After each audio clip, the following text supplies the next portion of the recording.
Soda ખાંડ નાખી દીધો ને એમાં પછી લીંબુ નાખી દો. કેવા બુડબુડિયા કાઢે છે. તો આપણે ભજીયા બનાવવાનું છે. આપણે મસાલો બધો તાર કરવાનો છે. તો કોંભણિયા ભજીયા હાટું છે ને આપણે આ મસાલો એટલો તાર કરી નાખ્યો છે. કોથમરી છે, ટમેટા, ડુંગળી. આમાં ડુંગળી નાખી ભીખું પડી જાય. તો આપણે બટેટાના બનાવવાના છે ભજીયા. જો તો બટેટાને ચીરું કરી નાખી, દૂધ ને એવું બધું આપણે મસાલો આમાં જો સોડા ખાંડમાં નાખી કરીએ. તો આપણે પેલા મીઠુંથી શરૂઆત કરીએ છીએ. તો મીઠું નાખી દીધું છે. તો હવે નાખી દીધું છે પાણી ને આમાં સોડા ખાંડ ને લીંબુ નાખી દીધું. શરબત જેવું થઈ ગયું. તો પીવાનું મન થઈ ગયું. તો વઘાણી નાખી દીધી છે ને આમ તો ફૂલ નાખી દીધી છે વઘાણી. તો વઘાણી પણ નાખી દીધી છે. વઘાણી તો પેલા નાખી દીધી હાજર વાટેલું જીરું ને હવે તો શેણાના લોટનું પેકેટ તોડવા મળ્યા છે. તો હાલો આપણે શેણાના લોટનું પેકેટ છે ને એ નાખવાનું છે. જો લોટ બનાવી નાખી. તો પહેલા નંબરમાં છે એક આમાં શું છે ખબર, આ શેણાનો લોટ છે ને આમાં આપણે મસાલો છે ને આમાં આપણું તેલ છે. જો તો તેલ કાઢી લઈ. તો પહેલા આપણે પાણી નાખ્યું હતું તો ડોયો કરી નાખી ને પેલા આમાં મલાવી નાખીને હજી આપણે મસાલો નાખવાનો બાકી છે આમાં હજી. તો મસાલો છે ને તો આપણે મસાલો નાખવા આવી ગયા છીએ ભજીયામાં. જો તો કોથમરીને આપણે બધું વાતરું હતું ને એ બધું આપણે પેલા લોટમાં નાખી દઈએ પછી જ ભજીયા બને. નકર તો ખાલી શીણાના લોટના બને.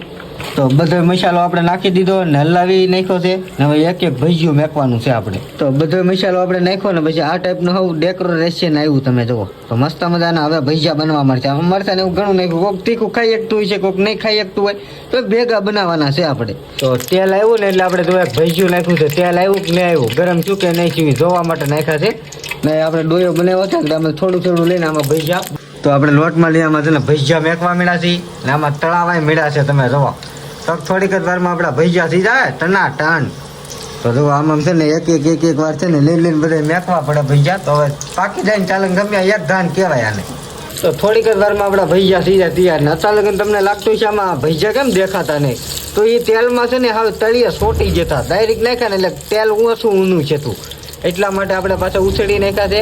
કાંઈ ચિંતા જેવી વાત નથી. તો મસ્ત મજાના આપણે ભજીયા થઈ જાય પછી આપણે ખાવા મળશું. તમને પણ હું ખાલી બતાવીને મોઢામાં પાણી લેવડાવી.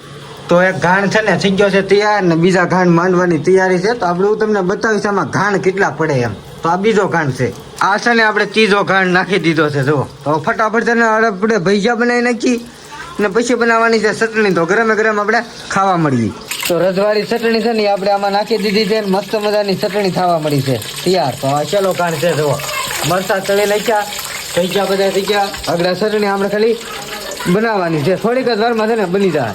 ચટણી મેકી દીધી છે આપણે ચૂલા ઉપર. નામ જુઓ ફૂલ ટોંગ બનવાની છે એવું લાગે છે. તો થોડીક જ વારમાં છે ને મેકી દીધી છે ચટણી. તો હવે થોડીક વાર આપણે પાકવા દઈએ. તો મસ્ત મજાની આપણી ચટણી થઈ ગઈ છે તૈયાર. જુઓ તો હાલો હવે મસ્ત મજાનું આપણે વાળું કરી લઈએ.